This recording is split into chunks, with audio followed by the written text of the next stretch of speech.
A gruesome case more than 3 decades old is now back in the spotlight.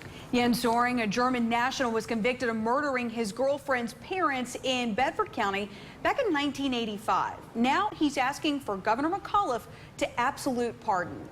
WSLS 10's Bethany Teague spoke to Soering's lawyer today about why he believes his client should go free.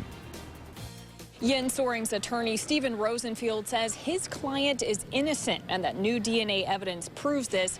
He explained his theory before a screening today in Charlottesville of a German-made documentary on the case called The Promise. We now know 2 things. It was not Jens Soering, and that there is a killer still at large.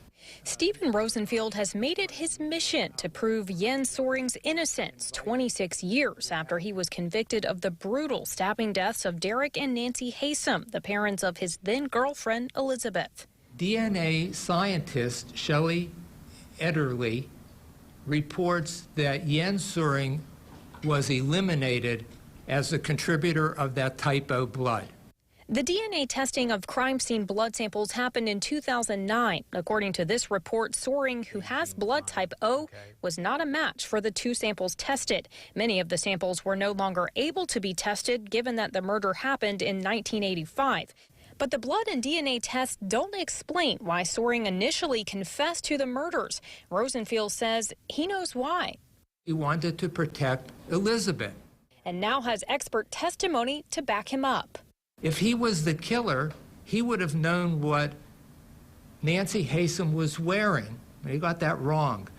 He would have known where the bodies were if he had killed them, but he got that wrong. Rosenfield says just days ago, after a 5-month analysis, British detective and lecturer Dr. Andrew Griffiths submitted findings that Soering's confession was false. Rosenfield also does not hesitate to cast blame on Bedford County Sheriff's Office investigator Ricky Gardner, who was assigned to this case. The investigation by Ricky Gardner of the Bedford County Sheriff's Department was inept.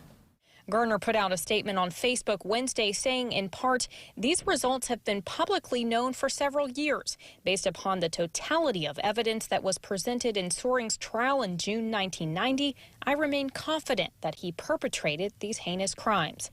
Soering filed a petition to Governor McAuliffe Tuesday asking for absolute pardon and parole. The Promise screened at the Munich Film Festival earlier this year and is scheduled to screen at more film festivals in North America this fall. In Charlottesville, Bethany Teague, WSLS 10.